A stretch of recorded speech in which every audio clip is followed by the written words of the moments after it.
1 Samuel chapter 25. Now Samuel died, and all Israel assembled and mourned for him. They buried him at his home in Ramah. Then David got up and went down to the wilderness of Paran. There was a man in Maon whose property was in Carmel. The man was very rich. He had 3,000 sheep and 1,000 goats. He was shearing his sheep in Carmel. Now the name of the man was Nabal, and the name of his wife Abigail. The woman was clever and beautiful, but the man was surly and mean. He was a Calebite. David heard in the wilderness that Nabal was shearing his sheep. So David sent 10 young men, and David said to the young men, "Go up to Carmel, and go to Nabal, and greet him in my name. Thus you shall salute him. Peace be to you, and peace be to your house, and peace be to all that you have. I hear that you have shearers. Now your shepherds have been with us, and we did them no harm, and they missed nothing, all the time they were in Carmel. Ask your young men, and they will tell you. Therefore let my young men find favor in your sight, for we have come on a feast day. Please give whatever you have at hand to your servants and to your son David." When David's young men came, they said all this to Nabal in the name of David, and then they waited. But Nabal answered David's servants, "Who is David? Who is the son of Jesse? There are many servants today who are breaking away from their masters. Shall I take my bread and my water and the meat that I have butchered for my shearers, and give it to men who come from I do not know where?" So David's young men turned away, and came back and told him all this. David said to his men, "Every man strap on his sword." And every one of them strapped on his sword. David also strapped on his sword, and about 400 men went up after David, while 200 remained with the baggage.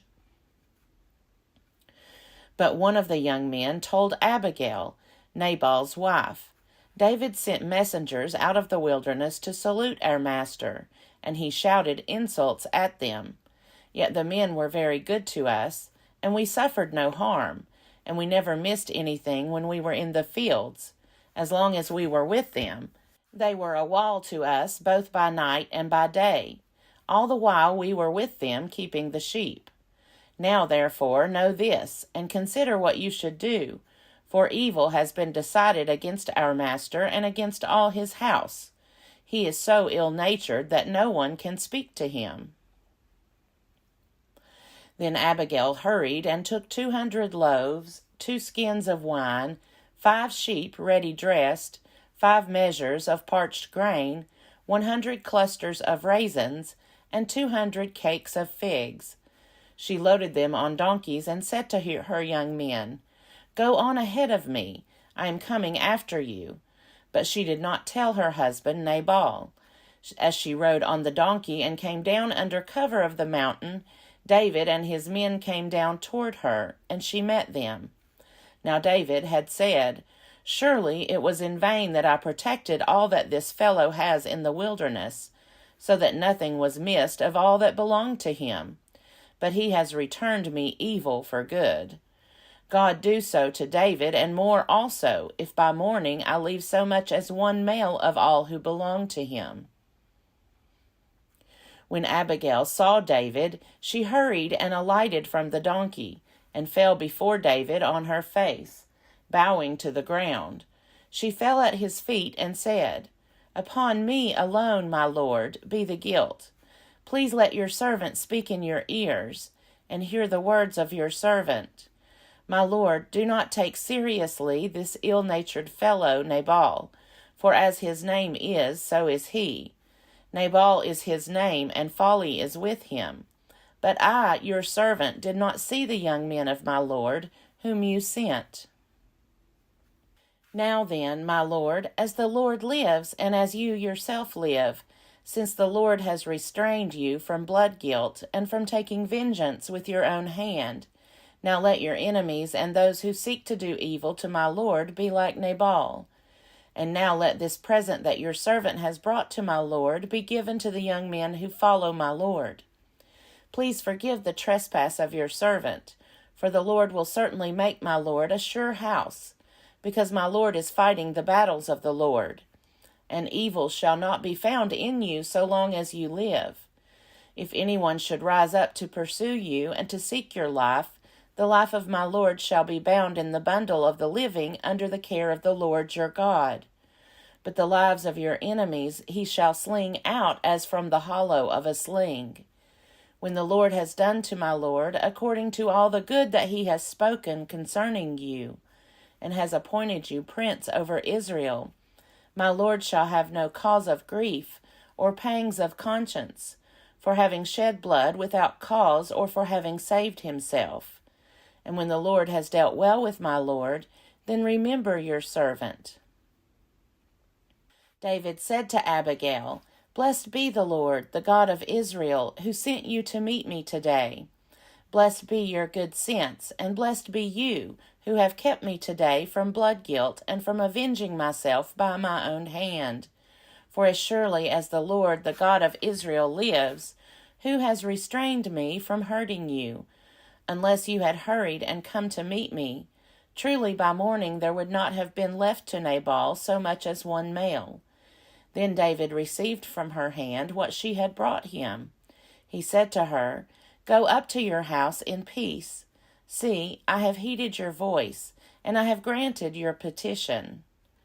Abigail came to Nabal. He was holding a feast in his house, like the feast of a king. Nabal's heart was merry within him, for he was very drunk. So she told him nothing at all until the morning light. In the morning, when the wine had gone out of Nabal, his wife told him these things, and his heart died within him. He became like a stone. About 10 days later, the Lord struck Nabal, and he died.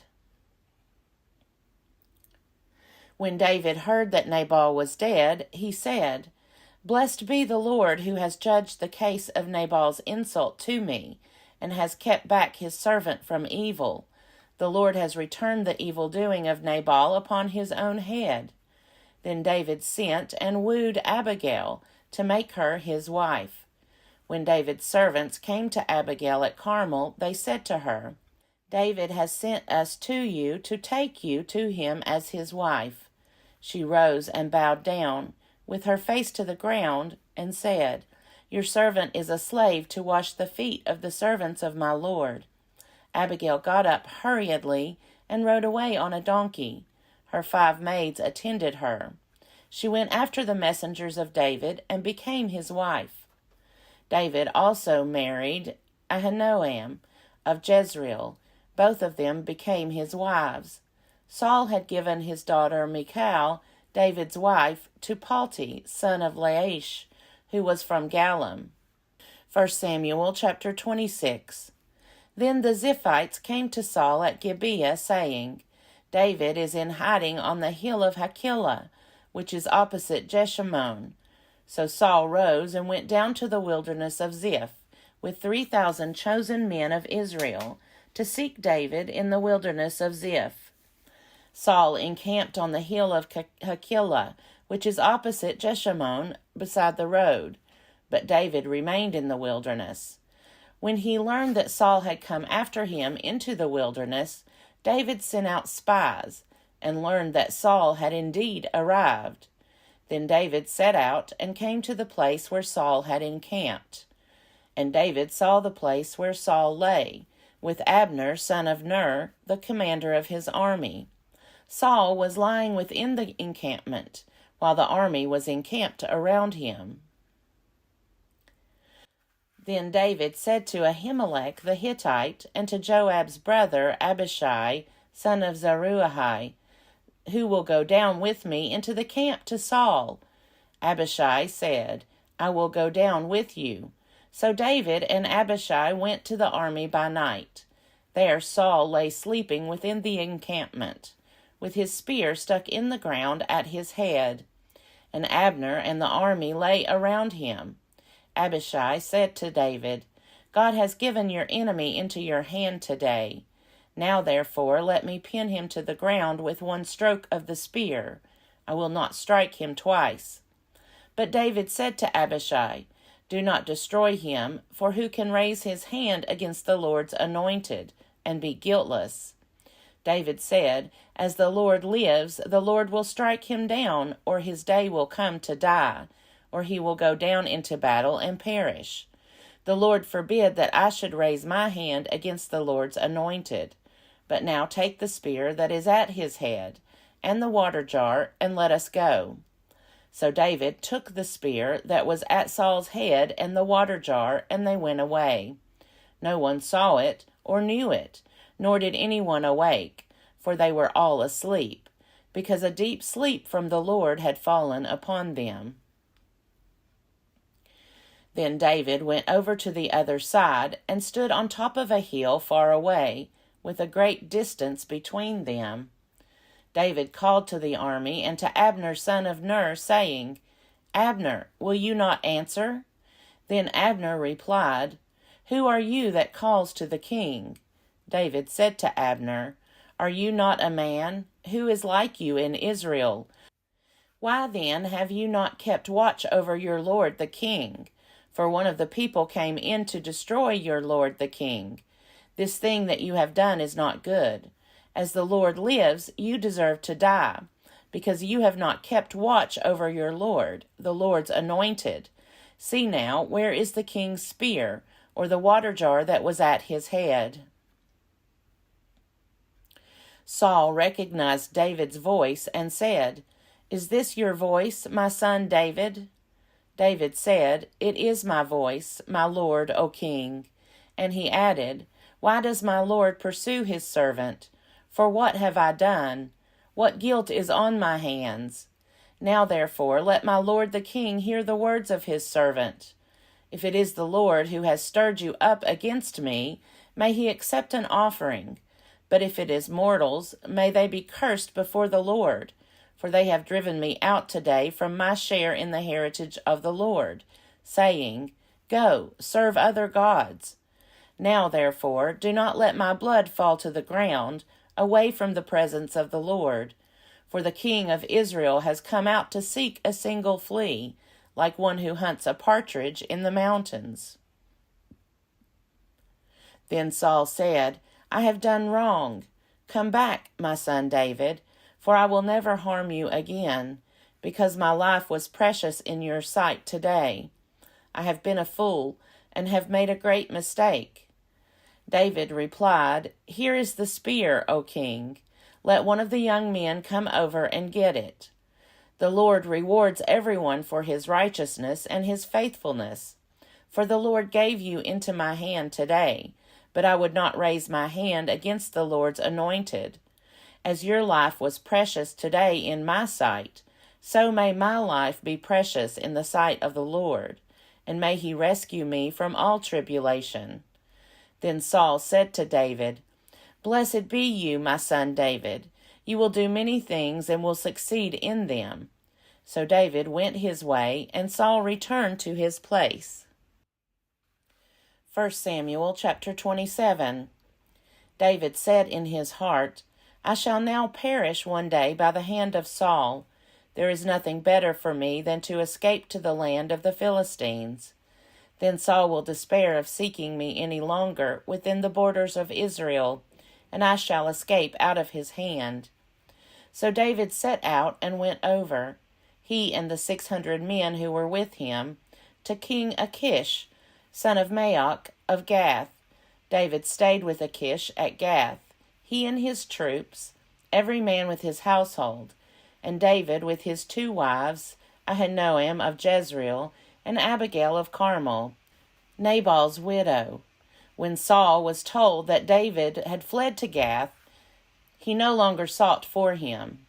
Then David said to Achish, If I have found favor in your sight, let a place be given me in one of the country towns, so that I may live there. For why should your servant live in the royal city with you? So that day Achish gave him Ziklag. Therefore Ziklag has belonged to the kings of Judah to this day. The length of time that David lived in the country of the Philistines was 1 year and 4 months. Now David and his men went up and made raids on the Geshurites, the Girzites, and the Amalekites, for these were the landed settlements from Telam on the way to Shur and onto the land of Egypt. David struck the land, leaving neither man nor woman alive, but took away the sheep, the oxen, the donkeys, the camels, and the clothing, and came back to Achish. When Achish asked, "Against whom have you made a raid today?" David would say, "Against the Negeb of Judah," or "Against the Negeb of the Jerahmeelites," or "Against the Negeb of the Kenites." David left neither man nor woman alive to be brought back to Gath, thinking, "They might tell about us and say, 'David has done so and so.'" Such was his practice all the time he lived in the country of the Philistines. Achish trusted David, thinking, "He has made himself utterly abhorrent to his people Israel. Therefore he shall always be my servant."